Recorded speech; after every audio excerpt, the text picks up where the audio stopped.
All right, so a lot of us we remember this picture. This is the statue that's in the book of Daniel, and the reason why I'm showing you this, family, is what I want to show you is the pattern of the fall. The pattern of the fall. So one of the things I was curious about, family, was you see all this statue. It represents different nations. You can see it at the top. The head of gold is Babylon, and you can see the chest and the arms of silver is Medo-Persia Empire, right? And then you see the belly of Greece, and then if you go further down, you see the legs of iron, Rome, and then then you see the feet with a mixture of iron and clay, right? But as far as like what's in the screen, I just want to talk briefly about it, and I want to use this as an example of a pattern, right? A pattern of judgment, a pattern of judgment. And so if we start at the top of our statue, let's take a look at Babylon, and I want to see if you can catch the pattern. So let's start with Babylon at the top. So what we're going to read here, we're going to read about the judgment of Babylon, the judgment of Babylon. And we're going to go down to the green highlighted text here. And we're in the Encyclopedia Britannica, where it says Belshazzar died after Babylon fell to the Persian general Gobirus, without resistance on October 12th, 539. October 12th, 539. So this fall occurred in the fall, right? It occurred in October, all right? And let's go to the next one. So that's the head of gold, right? So Persia, so let's go to the chest. The fall of the Persian Empire. And again, just for time's sake, we're going to drop down to our highlighted text. And it says, Alexander conquered Persia in only a few years, with the final blow coming at the battle of, and forgive me if I mispronounce this name, Gaugamela in October of 331. So again, head of gold, that nation fell in October in the fall. The chest, that nation fell in October. So let's keep going down. Let's go to the Roman Empire. And I know some of these dates, they're up for debate, but just wanted to give you an idea of a pattern of judgment. So here we are, September 4th, 476, and it says says some historians regard the formal end of the Western Roman Empire as taking place decades later on September 4th, 476, right? And then it goes on and describes, when the king, Odysseus, the first barbarian king of Italy, forced the young emperor Romulus Augustulus to abdicate, right? So again, these nations, family, what I just want to point out, family, is that when you look at this pattern, what you'll find is that these nations are being judged in the fall. These nations are being judged in the fall, right? So again, checking out some some anecdotal patterns, just noticing that some of these things is just starting to line up. And when we keep that in mind, family, whenever we see things kind of pop off at the end of the year, that's why some of these wars bear some additional scrutiny, right? We need to kind of pay attention to what's going on. Why? Because there's a pattern of these nations being judged in the fall. But if we keep going, family, what I want to show you now, take you to this chart. So this is a chart when, this is the JINASA. Now, I forgot what the acronym was. It's like the Jewish something. But this website, what they were doing was that they were tracking the hostilities in Iran, right? And this particular hostility of Iran and Israel, and you can see it there on the screen where it says Iran-linked projectiles targeting U.S. service members, partners, and interests since 2011. Now let's take a look at this chart. And again, what pops off at you, or what pops out at you at this chart? Like, what date or what year do you see these hostilities kick off? I think for the most part, we can agree that you see hostilities kick off in 2019. 2019. What's the significance about 2019? So again, a pattern, right? The pattern. That's the year 2019. All of a sudden, Iran starts shooting at the U.S. My brother said the end of the 400 years. The year of the 400 years. So all of a sudden, 400 years kicks off over here in the United States. And unbeknownst to us, Iran starts shooting and targeting the United States over and abroad, their assets over and abroad, over, near the territory of Israel. That's just another interesting pattern. And I guess, family, where I'm going with this is that all of this ties back to you, right? All of this ties back to Israel. But we'll review a few more interesting patterns a little bit later on. But again, remember the two patterns that we saw so far. One was that the judgment of the nations, Babylon, Persia, or the Medo-Persian Empire, Greece, their fall occurred in the fall. And then the other thing that we noticed was that also with when it comes to Iran and what's going on over in the Middle East, that all of a sudden, when you hit your 400 years, hostilities kicked off.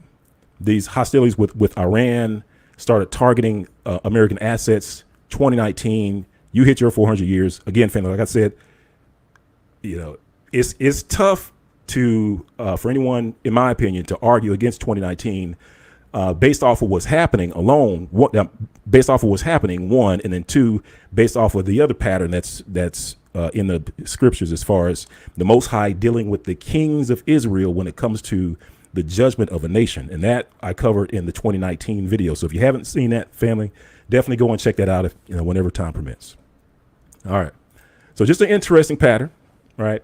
But let's bring this forward. Again, just wanted to bring up those patterns, and that just want to keep in mind that when stuff happens in the fall, we pay attention to it because there's a pattern of nations getting judged in the fall.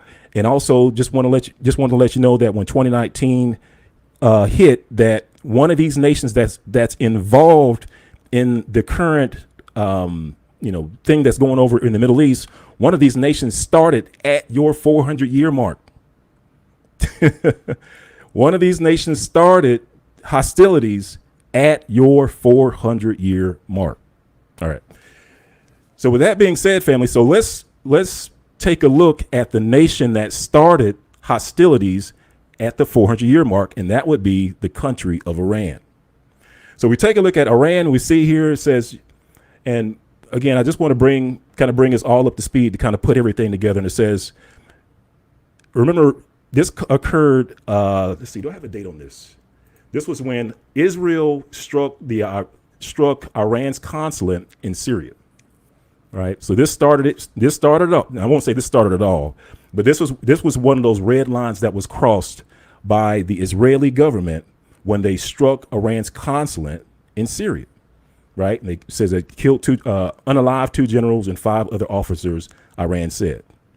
So that started it off. Iran responded.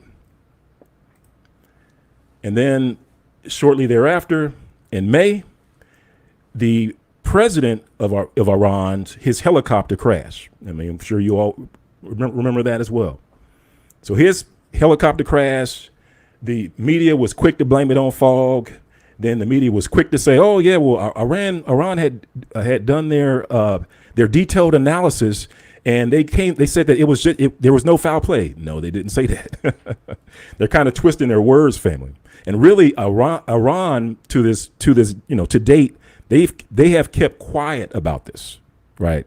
And actually, let me see. I think I have a video on this one, family. So let me see if I can bring a video up just so that you can see what I'm talking about. So let me do this, and I apologize. Let's see. Let's do U.S. troops.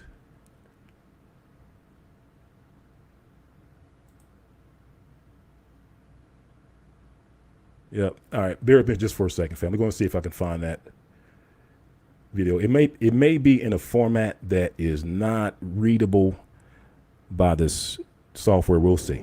Oh, no, I can read it. Here we go.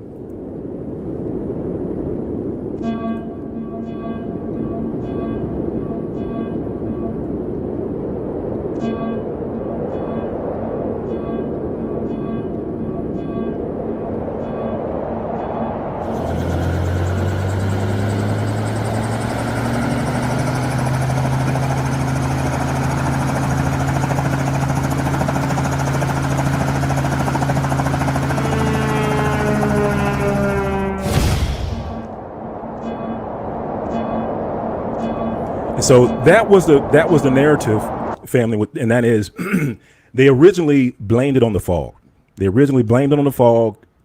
Said that he ran into some bad weather, but then there was a report or a interview by one of the people that was a passenger in the third helicopter, because there was a convoy of helicopters, and one of the survivors that was in the third helicopter, and the Iranian president's at the time, his helicopter was in the middle, right? His was the second helicopter. And basically they asked him, they were like, well, hey, was there bad weather when you guys took off? He said, no. It was like everything was fine. And he said, in fact, he said at the level, he said there was fog on the ground, but he said that where we were flying at, there wasn't any fog. But as we were flying, we came up to we recognized that there was a cloud or something that was in the way, and the president of Iran, his helicopter, radioed that there's a cloud ahead, and he ordered the convoy to fly above the clouds, gain altitude. And it was when they started gaining altitude that the Iranian president's helicopter crashed, right? And so that was the last we heard of it. Iran said that they were going to hire, all these aviation experts to go and do, expert, analysis and whatnot. They haven't shared anything, family. They haven't shared anything. So one of the things that, we can say is that if Iran did their analysis and they found out that it was Israel, that Iran's going to be on a hairpin trigger if Israel does anything else, right? Anything else. But we don't know, right? Because that was kept silent. But let's keep going, family, because the next event that occurred. So just make sure we got the sequence of events, right? So we have Israel attacking the consulate, and then we have the Iranian president's helicopter mysteriously crashing, and then we have the latest episode of Israel drama, Hamas top leader unalived in Iran, right? In Iran. And so this is what everyone has gotten everyone up in, on a hairpin trigger right now. And what I want to share with you, I'm just going to share this analysis from Sister Abby, Sabi, I think it's Sabi. And so I want you to listen to her describe, the state of affairs. And what you'll be able to tell, family, is you'll see that she's a little freaked out, right? She's a little on edge right now. And you'll be able to tell that when you listen to her voice. But again, this is just an example of, if you're not aware of the whole biblical aspect of it and where we are and stuff like that, it's easy to get caught up in fear, and it's easy to get caught up in what's going on, right? So I want you to just check out what she has to say, and just know that she's a little bit on edge. I think she does use a couple of curse words up in here. So if you have any children in the chat, it's not anything bad, right? But just just one or two, but just want to put that disclaimer out there. All right, so here we go. So, as you guys may know, the Hamas leader was recently killed in Iran. This is a big deal because that means that obviously he was killed in a place that Israel was not supposed to touch. There was that agreement there between Israel and Iran that they would not obviously touch each other in their respective areas. But that has now changed. There is a recent update to that story that just posted today. Now it's been brought forth that the Hamas leader was killed by explosive device planted months before the explosion. We're going to get in. All right. I do want to just also add a disclaimer about that too, because that narrative was given by somebody in Israel, right? So you have to keep that with a grain of salt. Oh, thank you. Fair use. But yeah, just keep that with a grain of salt. This came from Israel, from a person that's in Israel. So, is it true? We don't know. More than likely, you can throw that out, because the Iranians, they have a different perspective on what happened than what she's saying. But there was a report that came out from somebody in Israel that said, "Oh yeah, no, it was a bomb that was placed." But no, that's not what Iran is saying. All right, so just wanted to throw that out there. To that story. So if that is true, that means that Israel has been planning this for months. And that means that obviously that agreement that they had with the U.S. government not to obviously fire in Iran, I still consider this firing into Iran, is their country, their territory, was BS, obviously. This is huge for a number of reasons, but this is also huge because, number one, this means that Iran is going to respond. And last time, the response that we saw from Iran, I think that was just them little testing around a little bit to show Israel, hey, we can do something if we want to. But now, obviously, I think that is going to change. This implicates the U.S. as well. Now, I don't know if everybody knows this, but Secretary Lloyd has already made a statement that said he will send American troops to Israel if need be to help Israel fight back against Iran if need be. This concerns all of us. There are already warships on its way to the Middle East. This was reported earlier. There were 12 warships on the way to the Middle East. Lebanon just recently fired rockets towards Israel. So everybody's talking about Russia and Ukraine. I warn you guys that if we did not have a ceasefire, this would escalate and this would implicate the U.S. because they would send American troops. All right. So just want to add some additional information. So why would, I guess you might, just in case you ask, why would America why would America send ships, right? Let me see if I can share this screen really quick, family. Let's see here.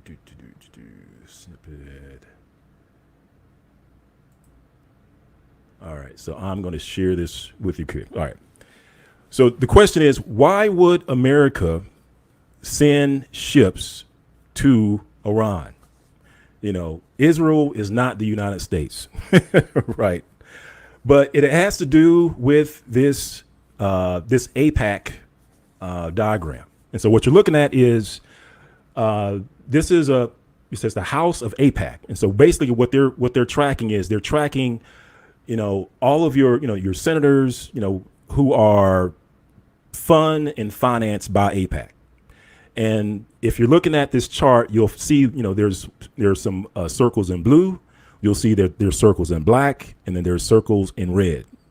The circles in black are the ones that are funded by AIPAC. AIPAC is an Israel lobbyist group. So basically, family, what do you think?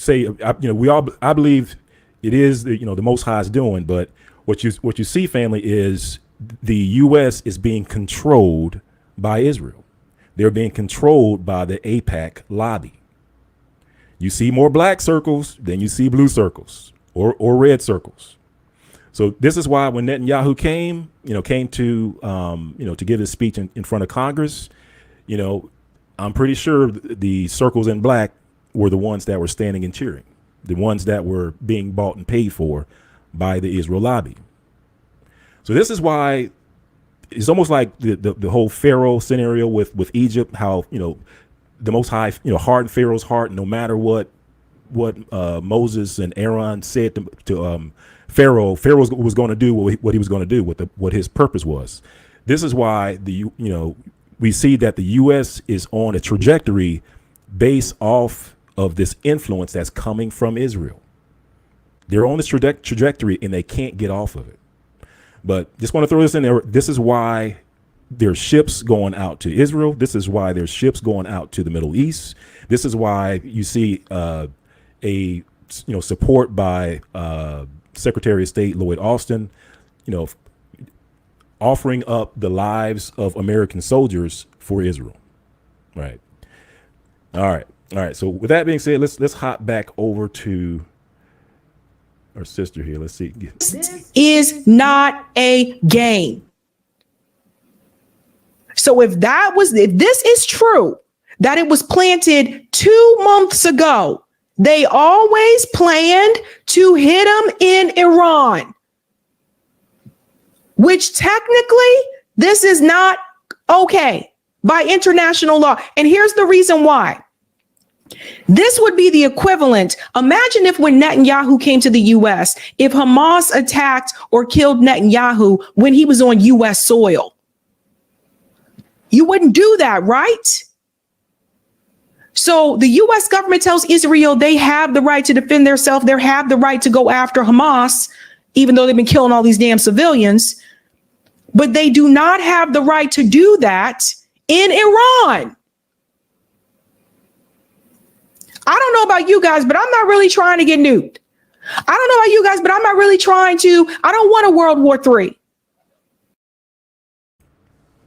Now, I guess I got to chuckle a little bit because, depending on what your understanding is about Israel, depending on how you interpret scripture and stuff like that, there are those that are out there. I see some a laugh emoji in the chat, but the Hamashiach, the Messiah, says there will be wars or rumors of wars, but. And actually, let me pull that up instead of me trying to go off the dome on that. But you know what I'm saying, family. In order for Israel's redemption to occur, judgment has to come, right? Judgment has to come upon the nations. But if you're not plugged into it, if you're not aware of it, you're just going to go crazy, right? This is just going to make your blood pressure go up, and just fall over. So just want to throw that out there, but let's keep going, family. Let's listen to what she has to say.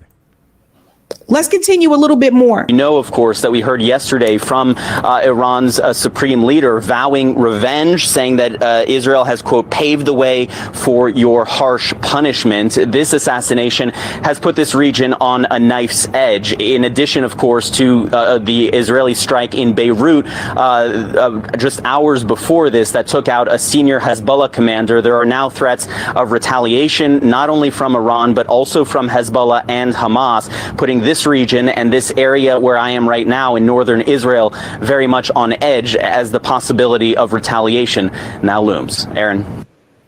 So I think you are going to see a lot of people from Israel try to flee, because this is the warning that was sent out yesterday. Iran's leader orders attack on Israel for Hayani killing. Officials say Iran's supreme leader, Khamenei, I hope I always pronounce his name right, Ali Khamenei, ordered retaliation after a humiliating security failure as Iran once again balances showing strength against the risk of escalation. So people have to understand, this is a big deal. Again, this was in Iran where they came after him. So it goes on to say here, Iran's supreme leader has issued an order for Iran to strike Israel directly in retaliation for the killing of Tehran of Hamas's leader, according to 3 Iranian officials briefed on the order. He gave the order at an emergency meeting of Iran's Supreme National Security Council on Wednesday morning, shortly after Iran announced that Mr. Khamenei had been killed, said 3 Iranian officials, including 2 members of the Revolutionary Guard. So guys, this is not a game. This is not a game. And I don't know if they say that they are going to do a retaliatory. They've done this before. They've already shown Israel what they can do. That was just a taste of it. Iran has powerful weapons. And we're talking about a full-scale Middle East war. You have Israel and Hezbollah fighting each other. You have Israel bombing Gaza. And now Iran is going to respond to Israel because of their attack against the Hamas leader in Iran. For the longest time, Israel has pretended like they're just invisible. They're invincible, excuse me. And nobody can hold them accountable. And we've seen thing after thing, the ICJ, the ICC, we've seen other countries turn against Israel for what they are doing in Gaza. But the thing we got to ask ourselves, family, is why? Like, why is Israel, the people, like the Israeli, and I actually believe that it's a contingent, or it's a people within a people that's doing this in Israel. Like that's just my personal belief, is, for what it's worth. But in any case, there's a people in Israel that's doing all this. Like, what is the motivation for Netanyahu and friends to force the United States to go to war with Iran? Like, and if you listen to any the mainstream media, like, they've been trying to do this for a long time. So the question is, what does Netanyahu know that we don't know, or that most of the community at large doesn't know? So what does Netanyahu know that's causing him to get the United States to go and fight his cause and destroy Iran? Who is Iran? And Most High willing, what we'll do is we'll take a look to see who Iran is, because also right now there's some confusion. I won't say there's confusion. There are people causing confusion about who Iran is. Iran is in the Bible. Iran has a role to play in the last days against, well, we'll get to it. We'll get to it. But let's let her finish up. I don't think I'm gonna play the whole thing, but let's just let her just kind of go on just for a little bit more, and then we'll go on and finish up our slides. But even that apparently wasn't enough. It apparently wasn't enough to have people protesting all across the world against Israel. Apparently wasn't enough. But this may be just the ticket. Because Iran is not going to play around, fam. Not going to play around. And I don't think Iran really wants this. I don't think they really want some type of a war with Israel. But they have warned them over and over again. I think you are about to see several people in Israel get on planes and leave Israel. I think that's what you're about to see happen. And we warned you guys of all of this. We warned you there needed to be a ceasefire because this was going to escalate. Now, let's get back to Secretary Lloyd Austin. Because Secretary Lloyd Austin, he's already making claims. He said in the wake of Hanani killing, Austin says the U.S. will help defend Israel if it is attacked. So I don't know about you guys, but I didn't sign up for this. Did you sign up for this? Did you? This guy, who apparently is supposed to be recovering as well. Apparently he is sick and he's also recovering, but he ain't too sick to start sending troops over there. You know what I'm saying? So it goes on to say here, the U.S. U.S. Secretary of Defense Lloyd Austin reiterated his unwavering commitment to Israel's security on Wednesday and said Washington would come to its defense if needed. Hours after Hamas political leader Hanani was killed in Iran early Wednesday in a targeted assassination attributed to Israel. So this guy.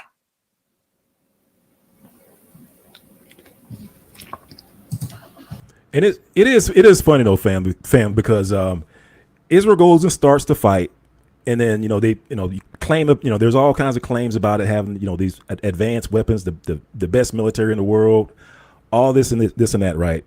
But when they go and start to fight with Iran, first thing they do is go and run to the U.S. Go and assassinate somebody in Iran, and then come to the U.S. Go and blow up something in Iran, come back and run in the U.S. And you would almost say, let's say, for instance, even if you weren't aware of, where we were biblically and all this other stuff, at the very least, you would say, well, Israel, well, since you started it, you go finish it. Right?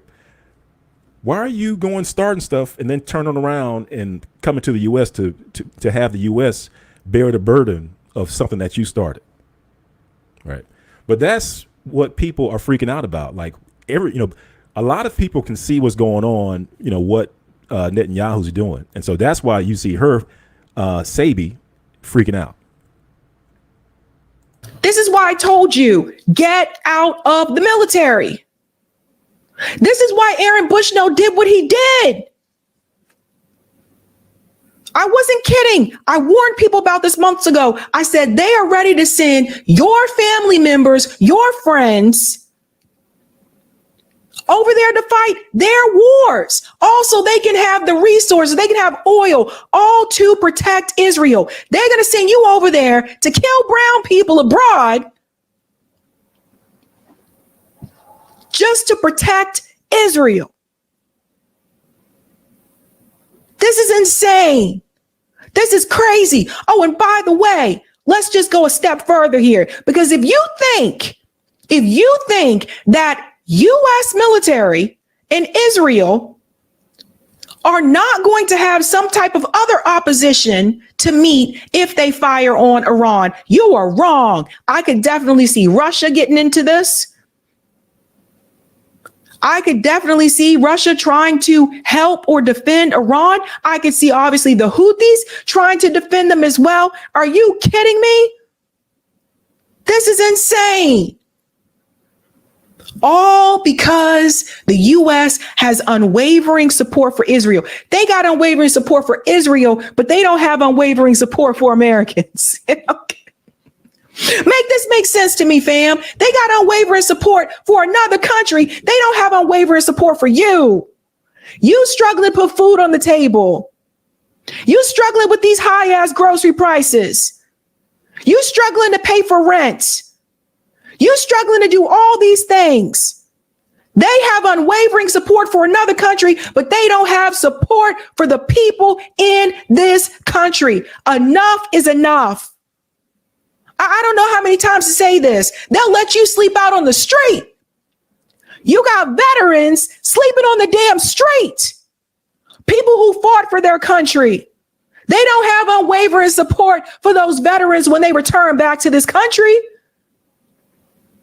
The VA barely wants to be bothered with them.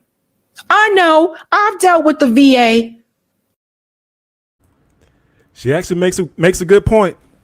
She makes a good point as far as, when it comes, especially, for us, when we ask for reparations. Oh, well, I don't know about that.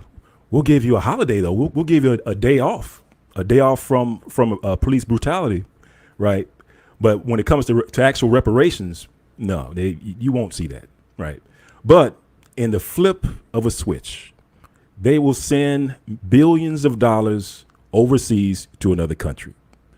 Like she said, make that make sense. All right, so let's just finish this up. We'll keep going. You talking about years, soldiers dealing with PTSD for years, sleeping outside on the streets. They don't want to feed your kids in the school. They don't want to give your kids the new textbooks. They don't want your buildings to have heat, to be free from asbestos. They don't want those things to happen. You struggling right here at home in the country that is supposed to take care of you, supposed to help you. The American dream. And I don't know how many times I have to say this. Israel's economy is ruined. Okay, you have commercial airlines announcing they will not fly to Israel, boo. Commercial airlines are making these statements now. All because they have to protect this state, this created state, because of a book. And Because of a book. They believe that that is where Israel has to be because of religion. Religion is a belief.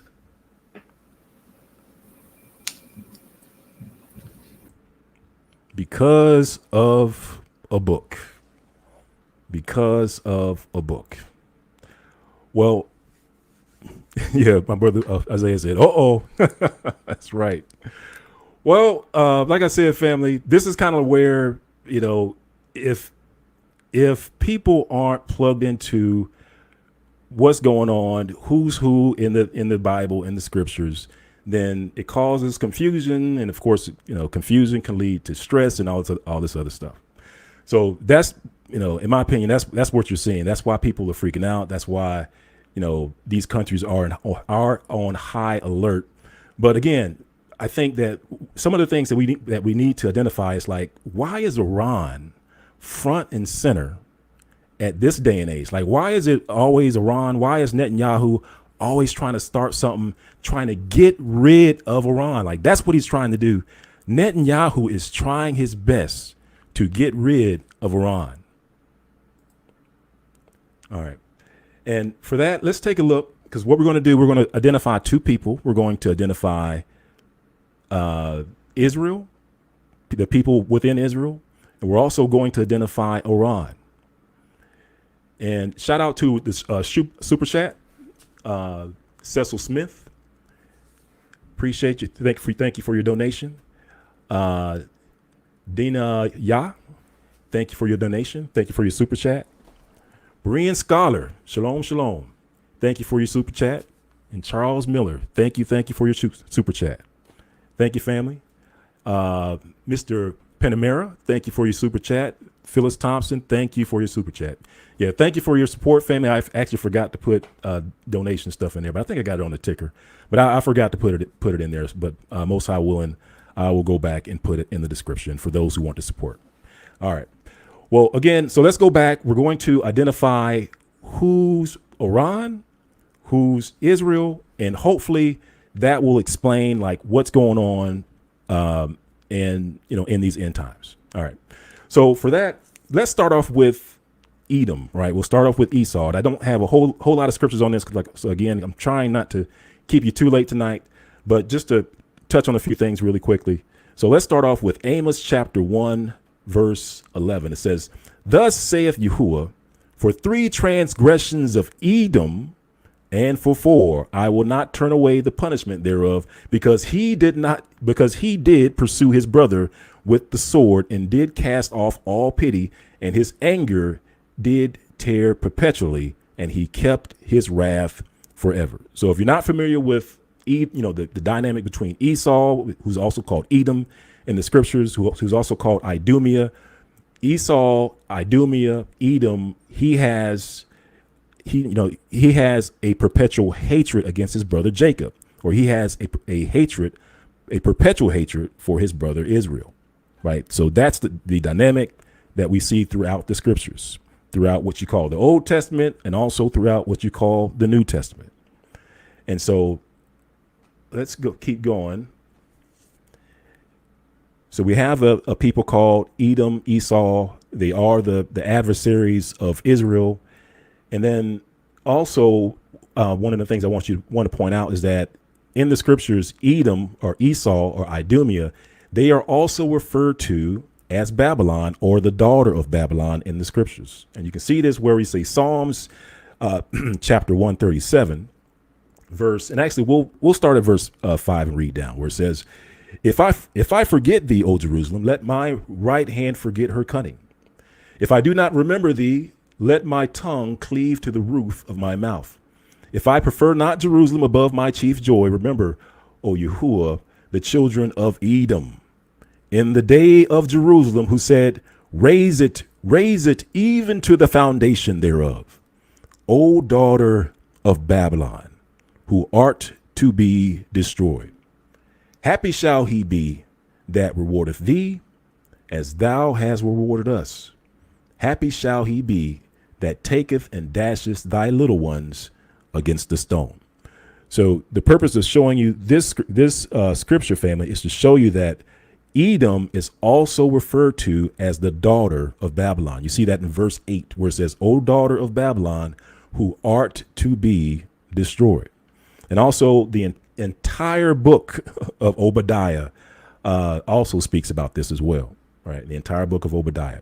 But again, this is not something that is taught, routinely on Sunday morning. So just want to let you know. And then, so again, we have Edom, Esau, and then we have Edom, Esau, also referred to as Babylon. And now let's take a look at the Medes. So Iran is in a territory, and what I'm going to show you in the map, hopefully I have it on the next screen here. But Iran is in the territory of the Medes, right? The biblical Medes, like in the Bible and the scriptures, you don't see Iran in the Bible and scriptures. You see the Medes. And this is where, a lot of folks, for some reason or another, are trying to make Iran out to be Gog and Magog. When you look at maps, Gog and Magog, you don't, at least on the ones that I've looked at, family, you don't ever see Gog and Magog being shown in Iran. Like, that's not supported when we look at our references. What we do see is Gog and Magog and I'll show you here, is in the territory of the Caucasus. But let's keep going. Let's take a look. Just want to show you here where it says, Isaiah 13, verse 17, it says, Behold, I will stir up the Medes against them, which shall not regard silver, and as gold, they shall not delight in it. So the takeaway here, family, is that I just want you to see that in the last days, the Most High is using the Medes. He's using the Medes, and he will stir up the Medes. The Most High will do that. Or so if we go to Jeremiah 51, chapter 51, you can see verse 11, it says, Make bright the arrows, gather the shields. Yahuwah has raised up the spirit of the king of the Medes, or the kings of the Medes, for his device against Babylon. So it's the Medes against Babylon. And what's their purpose? It says to destroy it, because it is the vengeance of Yahuwah, the vengeance of his temple. And then we have, let me see if I can adjust my screen here, family, so I can actually see it. All right. And on my screen, it's a little bit cut off, but you can see it where it says Jeremiah 51. It says, against her nations with the kings of the Medes. So, again, family, you can see the Most High is stirring up the Medes. It is the Most High that's stirring up the Medes, and the purpose of stirring up the Medes is to judge Babylon. And then who's Babylon? Babylon is also referred to as Edom or Esau. So this is the dynamic that we have going on in the last days. We have the Medes being stirred up, the king of the Medes being stirred up against Babylon. And just to show you here, family, so you have Iran, right? So this is a map of Iran. You can see Iran off to the right in red. And then off to the left of that, you see Iraq, and then you can see Jordan, and then you see little old the Israeli, or the state of Israel, off to the left. Now you can see that Iran is orders of magnitude much larger than Iraq. It is a massive country, family. So you got to ask yourself, why is little old Israel, why is Netanyahu picking a fight against this massive country to the right? And actually, why is he trying to get America to destroy Iran? Is it because he knows scripture? Is it because he knows that Iran / the Medes, that they are prophesied to destroy Babylon? They are prophesied to destroy Edom. And just to show you what the territory of the Medes looks like. So I'm just going to flip back and forth between these two slides. So I know it may not be clear, and I apologize for that. I didn't get a good enough picture or a screenshot of it. But this is Iran, right? You can see the Caspian Sea above it, the Persian Gulf below it. And here you can see the territory of the Median Empire, where you can see the Caspian Sea above it and the Persian Gulf below it. Same territory, right? Iran is in that same spot where the Median Empire is. You can see the Median Empire was it also extended all the way up into Turkey. But again, Iran, the territory of Iran has always been the Medes, not Gog and Magog. What sometimes I see people, posting that, hey, it's the war between Gog and Magog. No, you can go to a Christian bookstore, grab you a Bible atlas, go to the Table of Nations, and you will see that Iran has always been the Medes. Always, always. So let's take a look at what is Iran, right? You hear this, I don't know if you've heard of this term, is that what is the axis of resistance, right? The axis of resistance all ties back to Iran. You have the Houthis, and they say the Houthis are tied to Iran. You have of course, Hamas over in Palestine. They are tied back to Iran. You have Hezbollah, and they are tied back to Iran. So all of these actors, all of these, forces that are going up against Israel are all tied to the Medes. The Houthis are tied to the Medes. The Hamas is tied to the Medes, and you have Hezbollah tied to the Medes. And Israel is fighting the Medes on 4 fronts, family, on 4 fronts. And this is something interesting. So you have, in the scriptures where it says the Most High will stir up the Medes, right? And of course, if you look at the scriptures, the Most High is referred to as Yah, or or Yehu, or their various names in the scriptures. And it's interesting that, so this is the spokesman for the Houthis, and he's the one that's usually making the announcements and declarations and stuff like that. And his name is Yahya. He has the Most High's name in his name. His name is Yahya Sadir, if I pronounced that right. That's the one of the leaders of the Houthi, the spokesman of the Houthi. Then you have the now remaining leader of Hamas. Guess what his name is? His name is Yahya. Can't make this stuff up, family. And of course, the one of the brigadier generals over of the Iranian army, his name is Yahya as well. And I think there's a Yahya tie into Hezbollah, but I forgot to pull that up. All right, so now you have an idea that all of these actors that are going against the Israeli state, they are all tied to the Medes. They are all tied to Iran, right? And of course, what we just read in the scriptures, the Medes are destined to destroy Edom or Esau.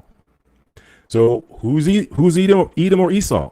Well, let's take a look at who the Medes are fighting over in Israel. And to do that, the first thing that we'll do is that let's take a look at their DNA.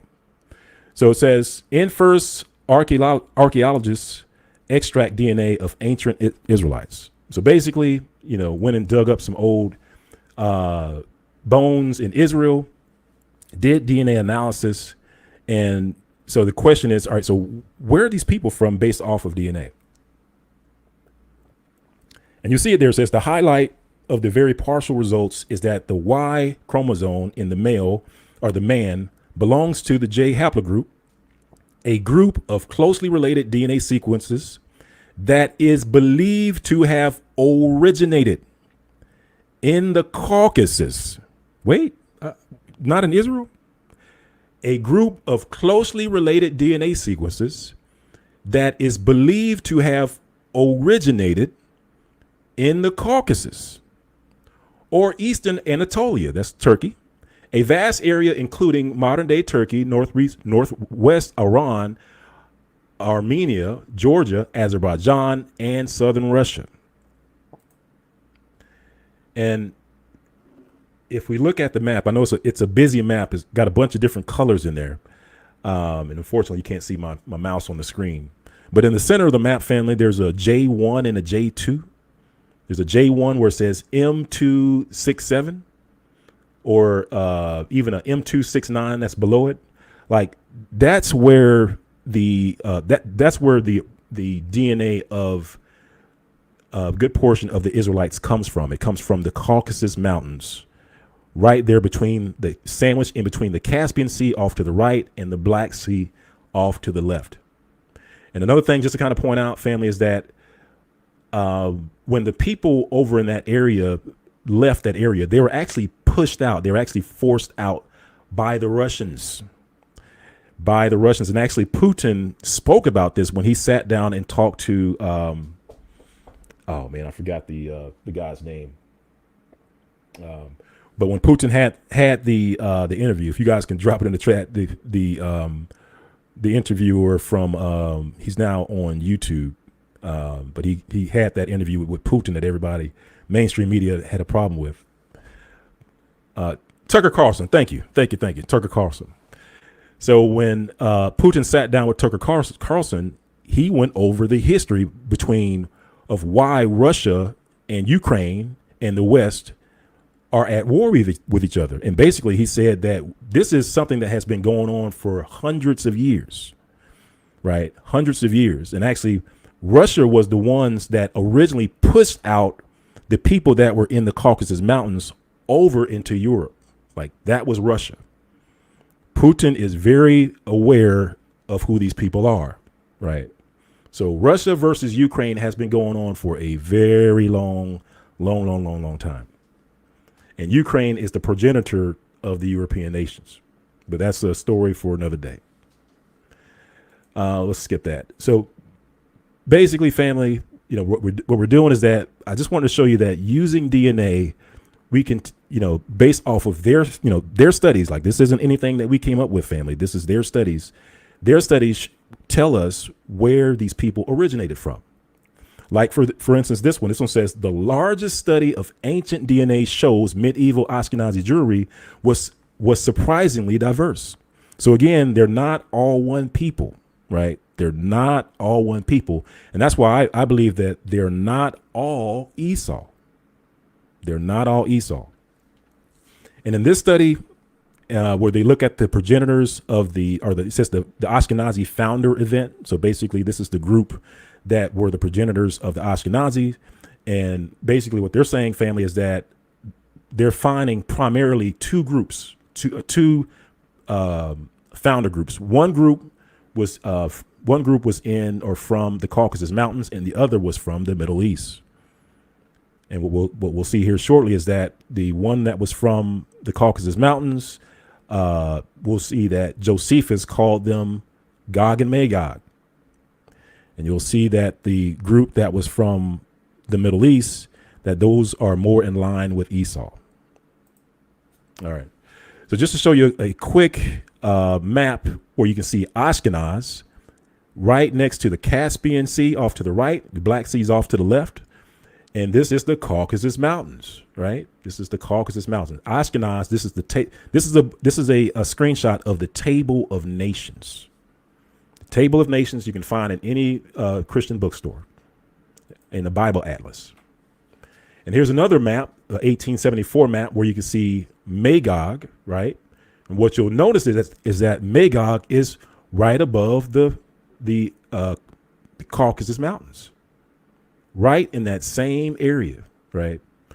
And then this is just a quote from Josephus, where he talks about Gog and Magog, because this area right here where you see Magog, it has, it's going through a couple of different names. At one point in time, it was called the Yamnaya territory. At another point in time, it was called the Scythian territory. Then at a later date, it was called the Khazarian Empire. So Yamnaya, Scythians, the Khazar Empire, right? Those three names. So here's Josephus. And so Josephus was referring to this territory that's on the north side of the Caucasus Mountains. And he's just going to tell us what the understanding is during his time of who Gog and Magog were. And it says, Magog founded these. Let's see if we want to read this in context.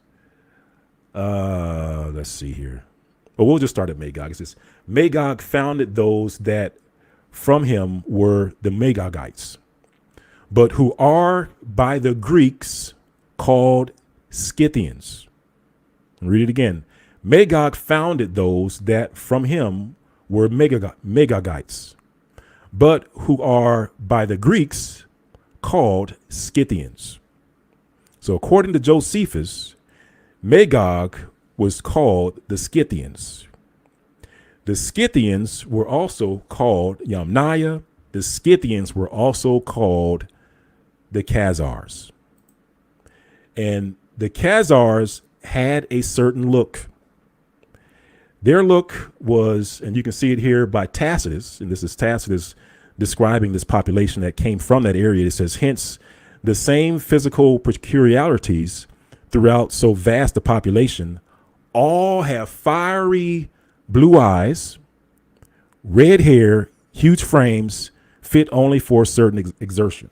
So that was Tacitus' description of it. All have fiery blue eyes, red hair, huge frames, fit for certain exertion. So you see the description: blue eyes, red hair, blue eyes, red hair, blue eyes, red hair. Why am I bringing this up? Well, just to show you that those people, when they moved over into Europe, you see the same red hair, blue eyes, where it says the Spanish Jew is always dark complexion and his hair is uniformly black, while it's the German Jew is often as fair as any German and has light or red hair with blue eyes. Red hair, blue eyes. Red hair, blue eyes, right? So the same as the Scythians, the same as the Yamniah, and the same as the Khazars. And the DNA also originates from the territory of the Khazars. So we have multiple data points that track these people back to the territory of the Khazars, right? To the territory of Gog and Magog, and the territory of Esau. So again, based off of the DNA, we see two primary groups of the people in Israel, or the progenitors of the people in Israel. You have one group whose DNA tracks back to the territory of the Khazars, the territory of the Yamniah, the territory of the Scythians, the territory of the Khazars. And then the other group has DNA that tracks back to the Middle East, which tracks back to Esau. Why is that important? Well, again, this goes back to the point, family, of if we're not aware of the of this biblical dynamic of Esau versus Jacob, or Esau versus Israel, or Esau versus Iran, then when these things pop off and these wars start, you'll see what Sister Sabi did is freak out. Like, if you're not aware of what's going on biblically, there's a propensity to freak out. Also, when certain things happen in the news, let me go ahead and just pull it up. Like, for example, Sister Sonia Massey, right? She was brutally shot in the face by an officer, right? When she herself called 911, and rightfully so, caused an uproar throughout the country, right? Probably around the world. And people, a lot of people just didn't understand why. Like, why would someone walk into her house and just shoot her in the face? Like, what is it? What type of hatred does a person have to have, or does a person have in order to do something like that? Well, what I want to show you, family, is that, again, at the very beginning of this lesson, we talked about patterns, right? And what I want to show you, and actually I might have to pull up my other slide, but what I want to show you is that the pattern, like when you look at these major events like Dylan Ruth, like even the person that assassinated Martin Luther King, the mass shooting in Buffalo, New York, where you had the shooter that walked up to the supermarket and just with a assault rifle and gunned down innocent people in a black neighborhood. There's a pattern, family, and the pattern is red hair, right? And I can't say blue eyes with 100%, but what we're finding, family, is that the physical attributes fits a certain motif. Even with Sonia Massey, right? When you take a look at Sonia Massey, you'll see red hair, right? You'll see red hair. We actually went over this in a previous lesson, but I didn't want to dust off that complete lesson for this purpose. But in any case, family, just the point I'm just trying to make, family, is just that all of this ties back to the Bible. All of this ties back to the scriptures. But if you're not aware of who's who, or, if you're not aware of who's who, you're going to be confused, right? If you're not aware of who's who, certain things aren't going to make sense. But I'm not surprised to see that when Sonia Massey was shot in the face, that the people that did it had red hair. Patterns, family, patterns. Same thing happened in Buffalo, New York. Same thing happened over in, Charleston, South Carolina. Same thing happened. You can even go back to Trayvon Martin. You have to go and find a good picture of the person that did it. But same thing, red hair. They're like, it's just a motif that you see over and over again. All right. So, all right. Well, family, again, like I said, I don't want to keep you too late. I know we're already over an hour, but just to kind of do a brief recap, let's show you one quick thing just for the benefit of those who join late. And that is, first thing that we started off with, family, is that we started off by talking about the patterns of judgment, the patterns of judgment against the nations. And for that example, we use the statue in Daniel, where you have Babylon, Persia, and Greece.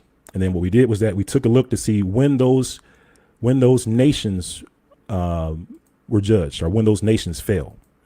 And we saw that Babylon fell in October 12th, 539, in October, in the fall. We saw that Persia fell October of 331 BC. Again, it occurred in the fall. We see Rome fell. Rome fell in September 476. It occurred in the fall. So again, we're just recognizing patterns.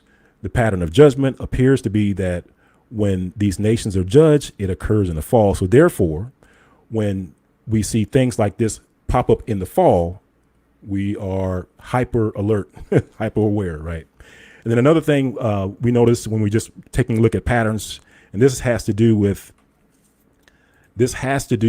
when Iran, it says Iran, oops, let me go back. Iran linked projectiles targeting U.S. service members, partners, and interests since 2011.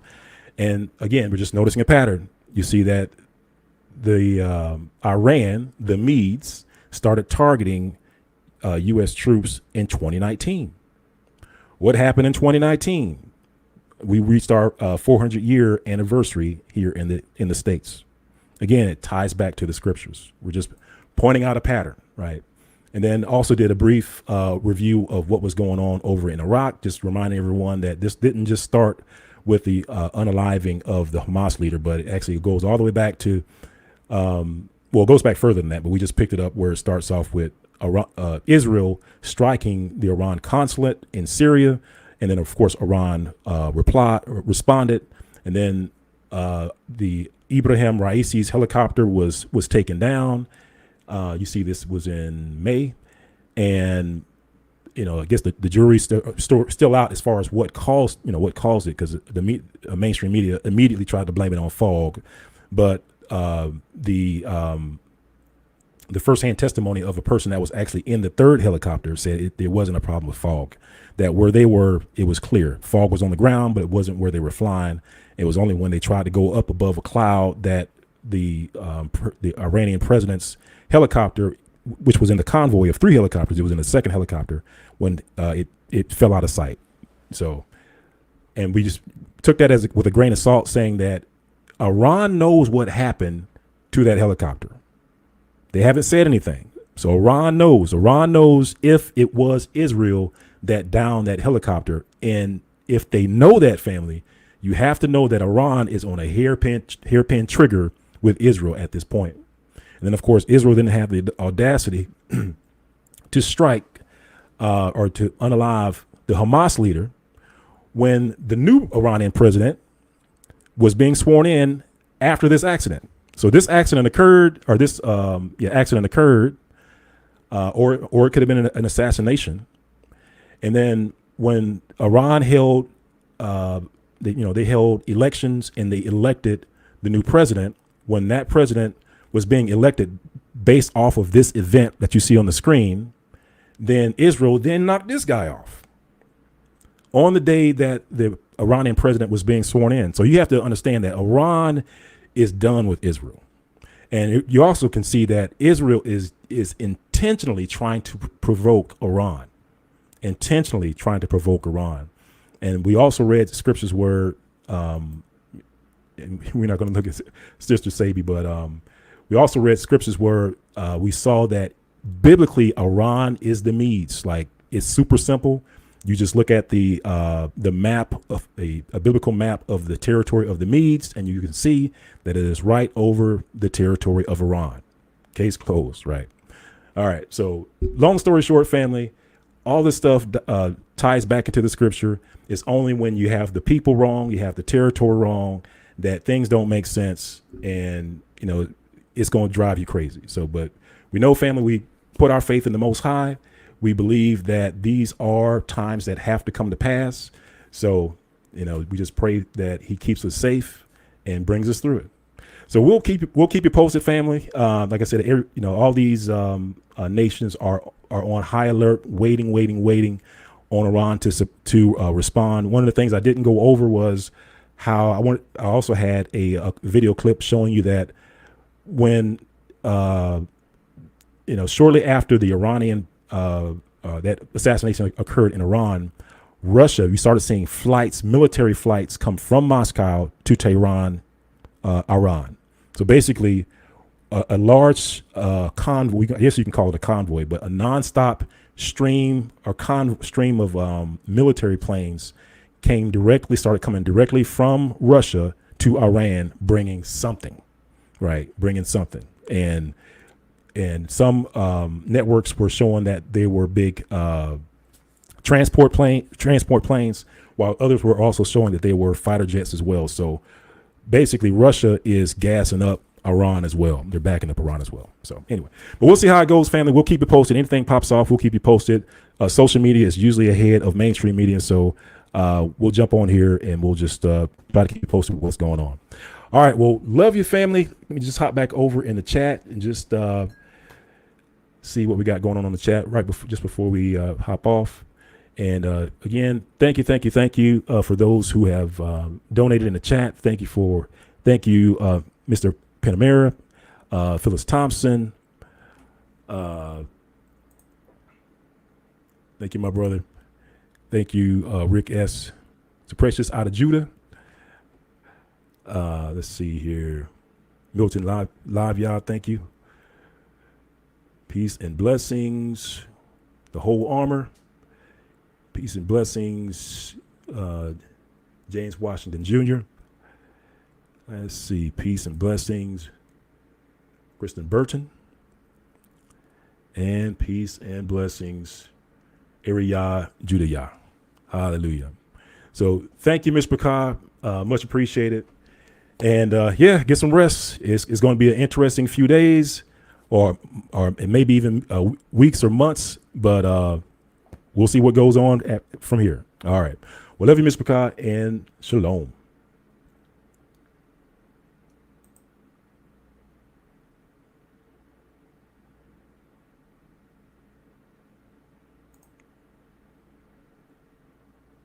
Foods offer 7 unique blends of premium, low-sodium Jamaican seasoning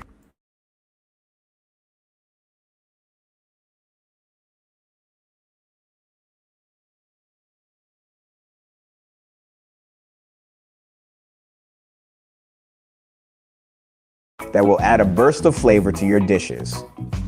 Our authentic, all-natural Jamaican seasonings are a game changer when it comes to adding a burst of flavor to your dishes.